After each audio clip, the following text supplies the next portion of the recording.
As you watch this video, somewhere in southern Iran, the wreckage of a US F-15 fighter jet is sitting in the mountains of Iran. One American pilot has been rescued.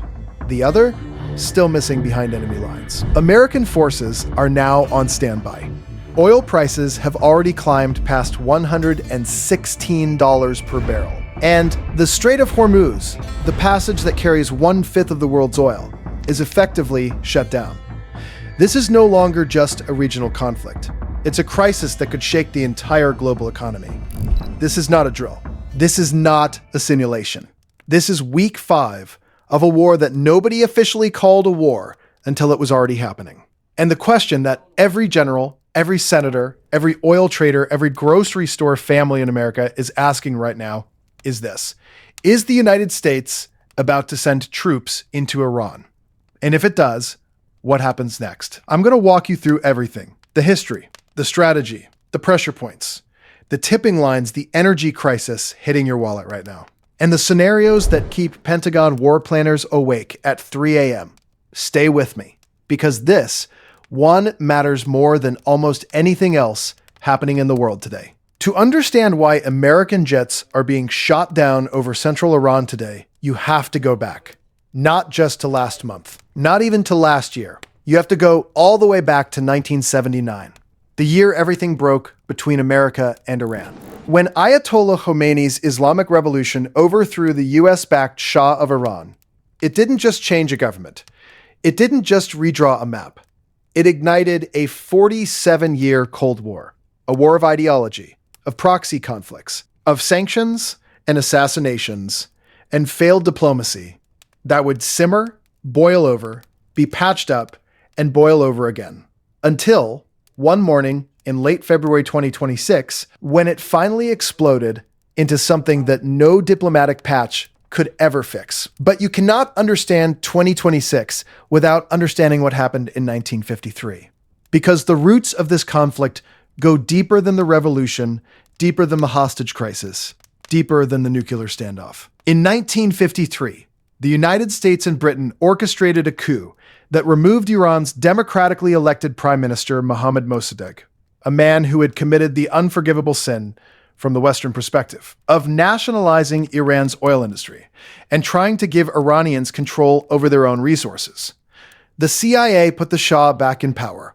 Iran got an authoritarian monarch who was friendly to Western oil interests and brutal to his own people. That wound never fully healed.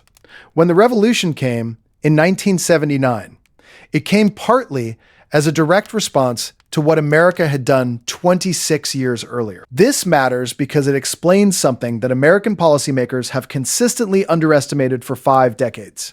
Iranian resistance to American pressure is not simply stubbornness or fanaticism. It is rooted in a very specific, very real historical memory of what happened the last time Iran trusted the West with its sovereignty. Understanding that doesn't mean accepting Iran's government or its actions.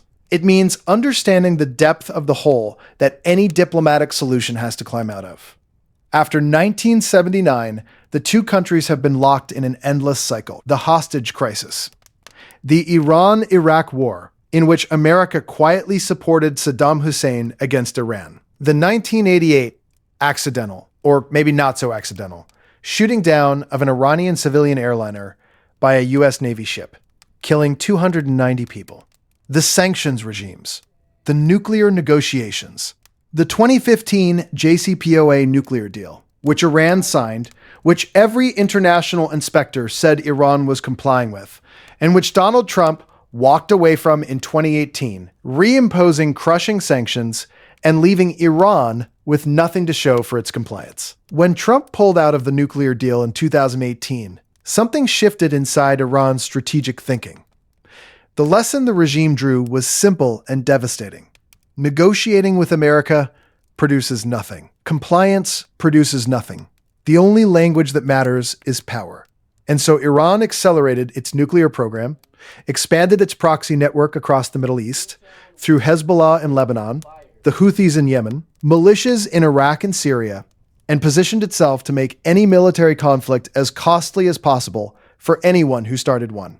Then came June 2025, Israel and the United States launched what became known as the 12-Day War, a limited air campaign targeting Iran's nuclear infrastructure and military capabilities. Iran absorbed those strikes, retaliated, and came out of it battered but not broken. Its currency collapsed. Sanctions intensified, and the internal pressure on the regime began to build in ways that even the most optimistic Western analysts hadn't fully anticipated. By December 2025, that pressure exploded onto the streets.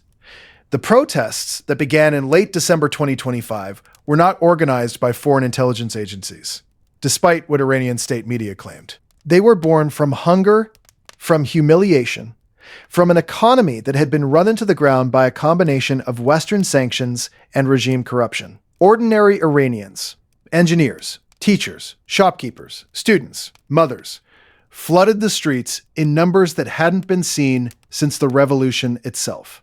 5 million people across dozens of cities, chanting not just for economic relief, but for the end of the Islamic Republic entirely. Trump saw this, and he did something no previous president had done so openly. He publicly encouraged the uprising. He went on record saying that if Iran's security forces killed peaceful protesters, the United States was prepared to intervene militarily. Iran's regime looked at that threat and made a calculation. They decided Trump was bluffing. They had seen American presidents draw red lines and step back from them before. They had watched Obama warn Syria about chemical weapons and then do nothing. They had watched Trump himself threaten North Korea and then sit down for a photo opportunity. They assumed this was more of the same. On January 8th, they unleashed their security forces. The crackdown that followed was the bloodiest episode of political violence in Iran since the revolution. Thousands of people killed in the streets. Mass arrests. Executions accelerated in the weeks that followed. The regime calculated that it could survive this moment the way it had survived every previous challenge, by killing enough people to make the rest afraid. This time, they were wrong about America. In the weeks following the crackdown, the United States executed the largest military buildup in the Middle East since the 2003 invasion of Iraq. Aircraft carriers repositioned. Bomber squadrons redeployed. Special operations forces quietly moved into forward positions across the region.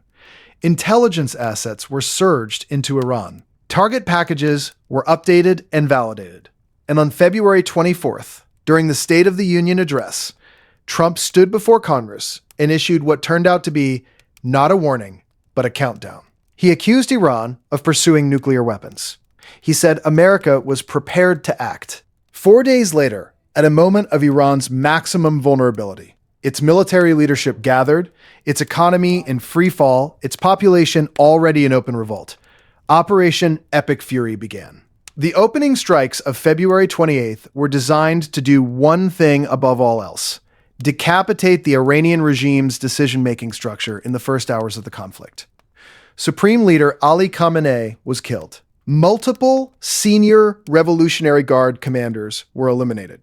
Government facilities across Tehran were struck. Military bases across the country were hit simultaneously in a coordinated strike package that the Pentagon later said involved approximately 6,000 targets in total across the first weeks of the operation. Iran's response came fast, and it came everywhere. Hundreds of drones and ballistic missiles were launched against Israel, against U.S. military bases in Bahrain, Jordan, Kuwait, Qatar, Saudi Arabia, and the UAE. Dubai International Airport, one of the busiest in the world, was hit, temporarily shutting down all flights in and out of the region. A drone struck the British military base in Cyprus. Missiles were intercepted over Turkey. The skies of the Middle East became a battlefield from the Mediterranean to the Persian Gulf simultaneously. And then, on March 2nd, Iran played the card that no amount of air power could easily answer. A senior Revolutionary Guard commander announced that the Strait of Hormuz was closed. Not threatened, not at risk. Closed. Any ship that attempted to transit would be fired upon. And to prove it wasn't theater, Iran began immediately attacking vessels in and around the strait. 5 crew members were killed on 2 ships in the first week. Insurance premiums for any vessel attempting the passage went from a fraction of a percent to completely unavailable. Tanker traffic dropped by 90% within days. 150 freight ships sat stranded at sea. 20,000 sailors had nowhere to go. The world's most important energy choke point had been slammed shut. Let's talk about what the Strait of Hormuz actually is, because a lot of coverage treats it as a backdrop, a geographic detail, rather than what it actually is, which is the jugular vein of the global economy. The strait is 21 miles wide. At its narrowest point, it sits between Iran to the north and Oman to the south. Through those 21 miles pass approximately 20 million barrels of oil every single day.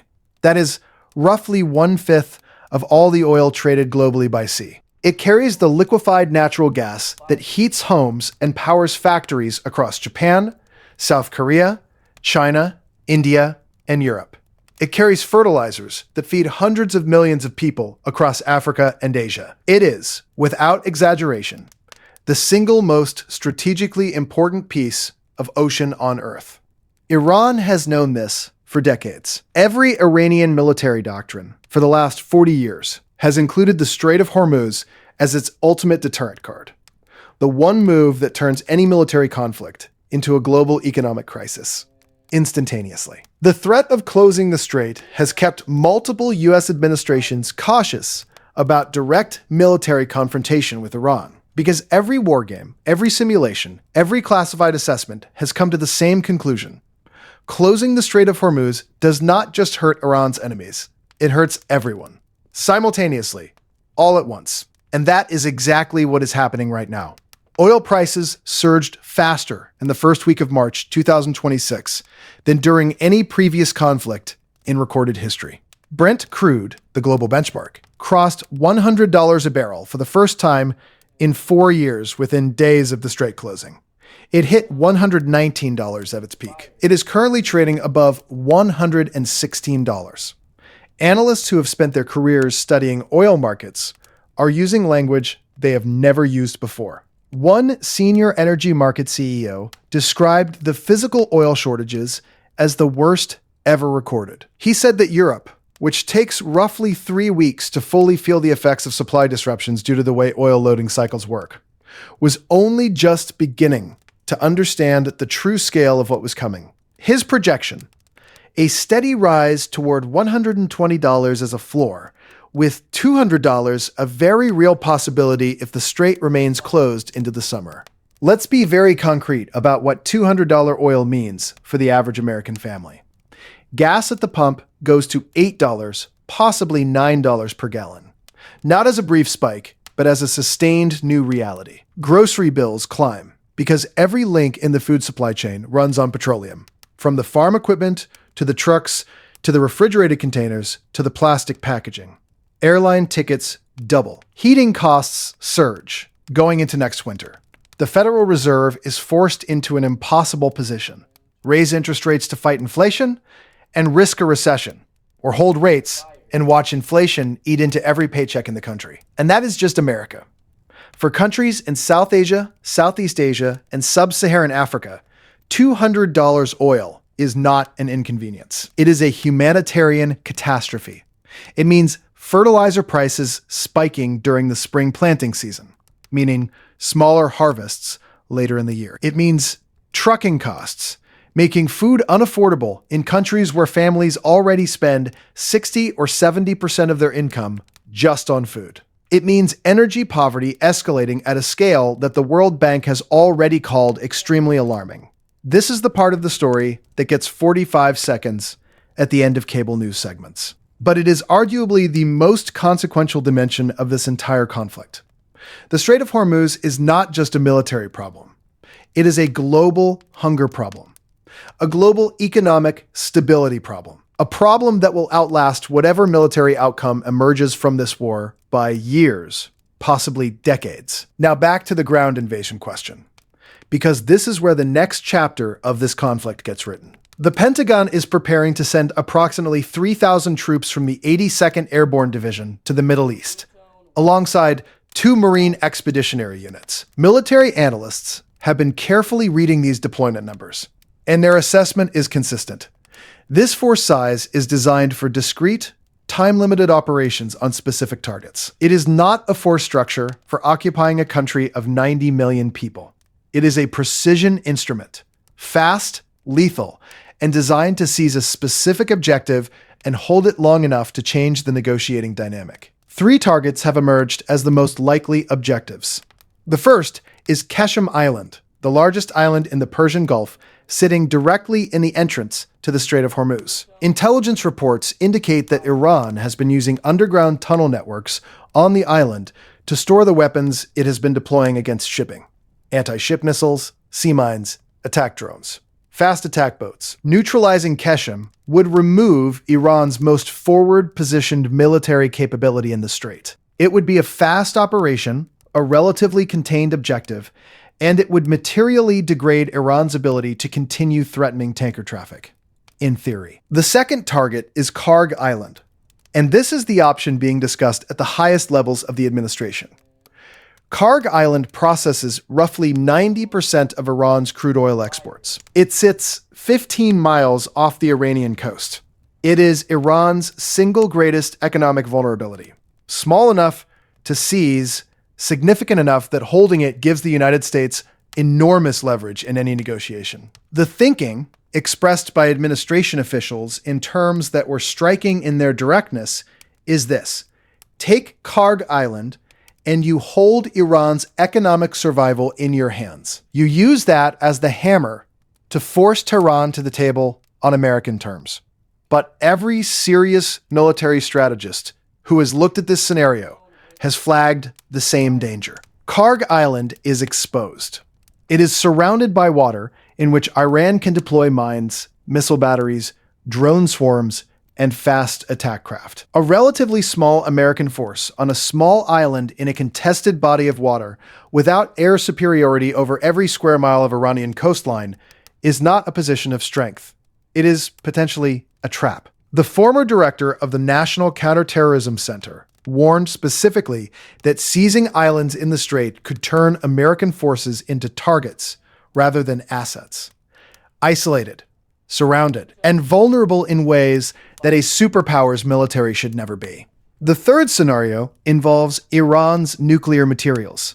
Intelligence estimates suggest Iran may have accumulated more than 400 kilograms of highly enriched uranium, enough, properly configured, from multiple nuclear devices. The critical unknown is where that material is. If it has been dispersed to unknown locations across the country, the window for a raid to capture or destroy it may be closing rapidly. And the elimination of that window, the permanent loss of the ability to prevent a nuclear-armed Iran, is the one scenario that overrides every other calculation.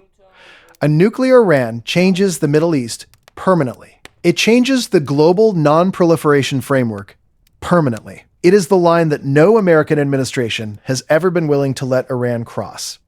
And it may be the factor that ultimately forces a ground operation regardless of every other consideration. Now let's talk about the 5 triggers that could push this from an air war into a ground war. Because understanding these triggers is understanding how to read the news over the next 2 weeks. The first trigger is the missing American pilot. Right now, somewhere in Iran, an American airman is either evading capture, injured, or in Iranian custody.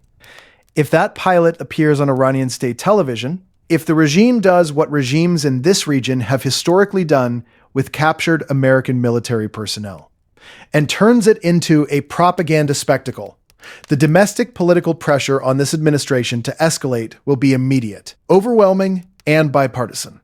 The comparison to the 1979 hostage crisis will be made within minutes. And unlike 1979, this president does not hesitate to use military force. The second trigger is a catastrophic strike on a U.S. naval asset. Iran has anti-ship missiles that have been battle-tested in the Red Sea through the Houthi proxy campaign over the last 2 years. It has fast attack boats, submarine capabilities, and sea mines. If Iran sinks a U.S. destroyer or strikes a carrier group with a missile that produces mass casualties, the response will not be calibrated. It will be overwhelming. That event, a warship struck, Americans killed in numbers, is the kind of moment that produces declarations of war, not press conferences. The third trigger is a mass casualty event at a U.S. base in the Gulf. American bases in Bahrain, Qatar, Kuwait, and Jordan have been under near constant pressure from Iranian missile and drone attacks since the war began. So far, the casualties have been limited, but it only takes one missile getting through a defense system, one drone making it to a barracks, to produce the kind of loss of American life that changes everything politically. The fourth trigger is confirmed intelligence on Iran's nuclear timeline. If U.S. intelligence agencies, or Israeli intelligence, which in this conflict has been operating in close coordination with American assets, determined that Iran has crossed a threshold in its nuclear weapons development that puts a functional device within weeks rather than months, the military calculus changes completely. At that point, you are no longer making a decision about whether to escalate a conventional war. You are making a decision about whether to allow a nuclear weapon to exist in the hands of a regime that has spent 47 years calling for the destruction of Israel and the expulsion of American power from the Middle East. The fifth trigger is domestic political pressure. This is the one that gets underestimated in foreign policy analysis, because analysts prefer to focus on military logic rather than political reality. But political reality is what actually drives American military decisions. If this war drags into May with the Strait still closed, gas prices at $8 a gallon, a missing American pilot, still unaccounted for, no coalition allies, no international legitimacy, and Trump's approval numbers on the conflict beginning to slide, the pressure to do something dramatic, something that changes the story, something that looks like winning, becomes enormous. And historically, when American presidents face that combination of pressures, they tend to escalate rather than retreat. Let's talk about the world's reaction, because the diplomatic picture of this war is almost as consequential as the military one. America went into this conflict with Israel and essentially came out of the first month with no other military partner on the field. Spain, France, and Italy, NATO allies, closed their airspace to U.S. military operations and denied base access. When Trump asked the broader NATO alliance to join a military effort to reopen the Strait of Hormuz, 16 nations said no. Simultaneously, publicly, France's Macron called using force to reopen the strait unrealistic. Germany's foreign minister warned about violations of international law. The UN Secretary General called for an immediate halt to strikes on both sides and warned about the risk of a wider war spiraling out of control. Trump's response was to publicly denounce not just NATO, but Japan, South Korea, and Australia, his Indo-Pacific partners, for refusing to join the strikes. He declared that America did not need anyone's help. He posted on Truth Social that the U.S. could easily open the strait and take the oil and make a fortune. What that diplomatic isolation means in practice is significant. The U.S. is fighting this war without burden sharing, without overflight rights across large parts of the region, without the political cover of a multilateral coalition, and without the international legal framework that made previous Gulf conflicts, 1991, 2003, at least theoretically defensible under international law. It is fighting it alone with one ally against a country that has successfully positioned itself to multiple audiences as the victim of illegal aggression. China has not entered militarily, but China's strategic behavior in this conflict has been sophisticated and consequential. Its foreign minister has held calls with European and Gulf counterparts, condemning the strikes. It has offered to mediate. It has positioned Beijing as the responsible, law-abiding alternative to American power in the region. And while America burns through money, loses aircraft, and watches its alliances fracture, China is quietly building the diplomatic relationships and the economic partnerships that will define the post-war regional order, whatever that order looks like. The list of countries Iran has allowed through the Strait tells you exactly what the diplomatic scorecard of this war looks like in real time. China, Russia, India, Iraq, Pakistan. The nations permitted to pass with their oil shipments are not random. They are the countries Iran is cultivating as allies and trading partners for whatever comes after. America's adversaries move their energy. America's allies get drone strikes on their refineries. So where does this end? And what does the world look like on the other side of it? There are three scenarios. They are not equally likely, but they are all real and all possible in the next 30 to 60 days. In the first scenario, Iran blinks. The combination of military pressure, economic collapse, Iran's own economy is being destroyed by this war, not just the world's, and the sheer weight of American firepower convinces Tehran that the cost of continuing has become existential. The strait reopens. A negotiated framework is announced. Trump calls it a historic victory. Oil prices begin a slow descent. The world exhales. This is the outcome the administration is working toward. It is also the outcome that requires Iran's leadership to publicly accept terms that look to their domestic audience like surrender. Whether a regime that has staked its ideological identity on resistance to American power for nearly 5 decades can do that, even in extremis, is genuinely uncertain. In the second scenario, the limited ground operation happens. U.S. forces seize Keshem Island, clear the coastal missile batteries threatening the strait, and begin escorting tankers through under-naval protection. The strait partially reopens.